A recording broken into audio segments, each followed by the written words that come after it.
Olá, meus amores, como vocês estão? Vamos começar mais uma aula nova de ciências? Bem complicado. Então, a gente fez na semana passada a nossa avaliação parcial, não foi? Em que a gente abordou um pouquinho sobre as características gerais dos seres vivos e sobre cadeia alimentar. Então, a gente vai dar continuidade agora aos nossos assuntos para finalizar todo o conteúdo que vai cair na nossa conclusiva. Então, quais são esses conteúdos? As teias alimentares, os seres decompositores e a biosfera, tá bom? Que é o que a gente vai ver hoje. Para a gente entender biosfera, primeiro a gente precisa aprender quais são as camadas que formam a Terra, tá bom? Então, essas camadas foram definidas pelo ser humano para facilitar o estudo. A natureza é uma só que é muito complicado você estudar os fenômenos da natureza, as características da natureza. Então, o que é que a gente faz? Divide ela em partes para ficar mais fácil o estudo. Vai ter uma pessoa que estuda só uma, vai ter uma pessoa que estuda só a outra, e depois a gente junta todo esse conhecimento que todos eles produziram, certo? Então, quais são essas camadas? Atmosfera, biosfera, hidrosfera e litosfera, tá? Quais são as diferenças entre elas? A atmosfera é a camada de ar que envolve a Terra. A hidrosfera é a camada de água da Terra, toda a parte de água, rios, lagos, oceanos, tudo isso é hidrosfera. E litosfera é a camada rochosa da Terra, formada por rochas, minerais, o solo, tudo isso compõe a litosfera, tá? A gente vai estudar essas três camadas mais para frente. Depois que a gente finalizar essa parte de biosfera, vamos falar de cada uma dessas camadas. Hidrosfera, depois atmosfera, depois litosfera. Mas o que é que eu quero focar em biosfera? Lembram que a palavra bio significa vida? Então, vou até pegar minha canetinha aqui para colocar. Ó, bio significa vida. Então, biosfera é a camada da Terra que possui vida. Onde estão quem? Os seres vivos, que são aqueles que têm vida. Então, quando a gente estuda a biosfera, a gente acaba englobando atmosfera, hidrosfera e litosfera. Não tem como estudar um sem falar dos outros, porque a gente aprendeu lá no comecinho, nossas primeiras aulas, antes de tudo isso acontecer, quando a gente se encontrava na escola, a gente estudou as relações dos seres vivos.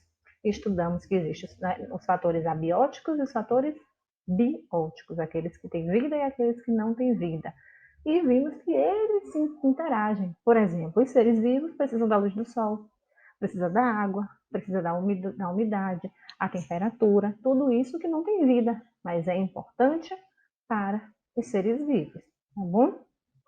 Então, eu falei, a biosfera engloba todos os seres vivos. E por isso, observa aqui nesse desenho, a gente bota a biosfera englobando a atmosfera, hidrosfera e litosfera. Por quê? Porque tem vida nessas três camadas e porque essas três camadas elas são muito importantes para garantir a sobrevivência dos seres vivos. Como assim? Na atmosfera, que é a camada de ar, é onde está o oxigênio que a gente respira, é onde está o gás carbônico que as plantas usam para fazer fotossíntese, certo? Na hidrosfera, é onde está a água, que todo ser vivo precisa de água, né? A gente já estudou isso, que nenhum ser vivo sobrevive sem água. Tem muitos seres que são aquáticos, que vivem em rios, lagos, oceanos. E a litosfera é onde está a rocha, o solo, que a gente utiliza, né, para a produção de várias coisas, inclusive o crescimento das próprias plantas que são seres vivos. Então, quando a gente fala de biosfera, a gente acaba falando dos elementos das outras camadas, tá bom? Lembrando que diferentes características do ambiente vão influenciar que ser vivo, qual ser vivo vive naquele local. Por exemplo, uma região de clima muito frio, em que ocorre, né, muita neve, não vai ter nesse local um jacaré. O animal mais provável de sobreviver nesse local é um urso polar, um lobo do Ártico, certo? Esses animais que são adaptados ao clima frio. A mesma coisa, uma região muito quente, seca, você pensa logo, vai ter lá uma grande árvore, uma mangueira? Não. Você pensa em quem primeiro? Nos cactos, que são adaptados a clima quente e seco. Então, os fatores abióticos, umidade, temperatura, certo? Pluviosidade, que é a quantidade de chuva, todos esses fatores influenciam os seres vivos que vivem naquele determinado local. E aí a gente tem, então, uma classificação em biomas, que é justamente o conjunto de seres vivos e sua relação com os fatores climáticos, né, fatores ambientais de uma determinada região. Um bioma ele diferencia do outro pelo tipo de vegetação, pelo tipo de animais que existem lá, certo? Pelo tipo de clima, que vai. Tudo isso define os biomas. Nós temos vários biomas no mundo, tá bom? No 7º ano, a gente vai estudar todos esses biomas. Mas o que é que eu quero focar aqui com vocês agora? Nosso país, Brasil, tá bom? Então, o Brasil, ele apresenta vários biomas. É um dos países do mundo que mais tem diversidade de biomas. Quais são eles? Amazônia, Cerrado, Caatinga, Mata Atlântica, Pantanal e os Pampas, ou Campos Gaúchos, certo? Então, vocês com certeza já estudaram um pouquinho sobre esses biomas lá no Fundamental 1, conheceu um pouco sobre eles. A gente não vai aprofundar tanto, mas a gente precisa saber diferenciar e entender como funciona a biosfera. Então, coloquei uma imagem aqui de alguns dos biomas brasileiros para a gente ver se vocês conseguem adivinhar qual é cada um deles. Vamos começar por esse aqui, ó, o primeiro. Quem consegue adivinhar qual é esse primeiro bioma? Então, quem respondeu Amazônia, acertou.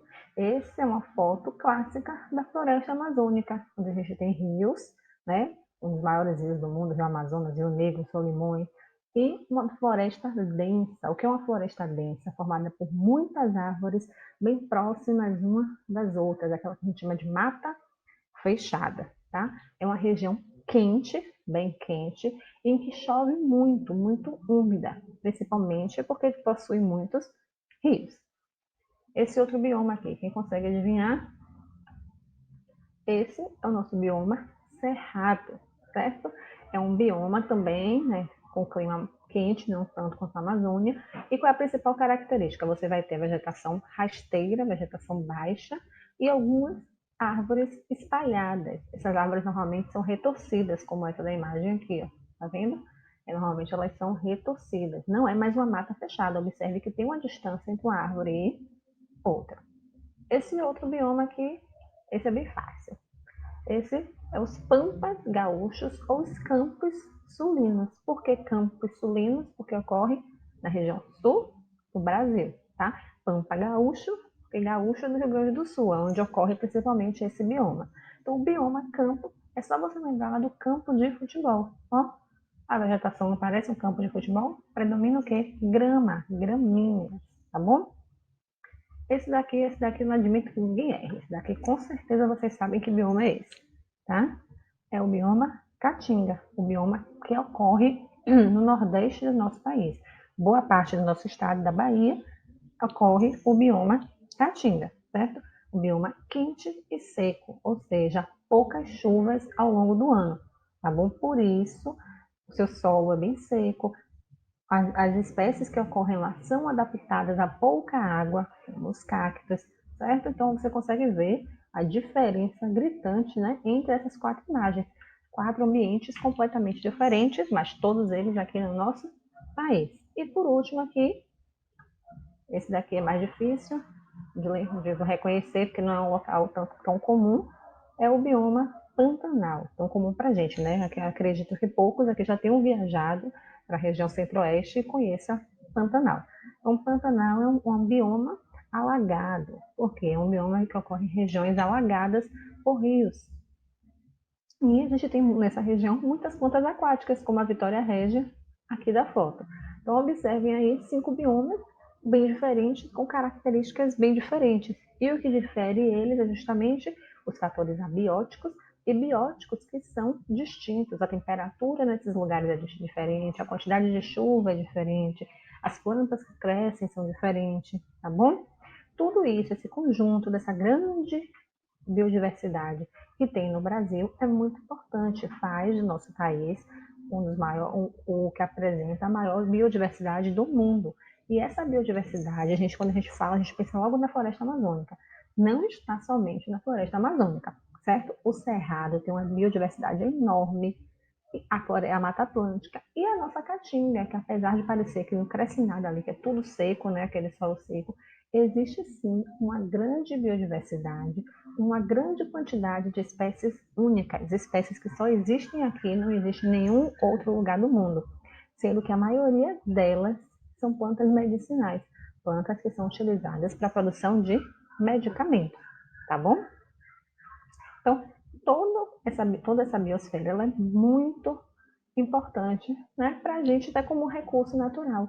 A gente utiliza plantas na alimentação, plantas e animais, na alimentação, na produção de medicamentos, na obtenção de madeira, de vários recursos, certo?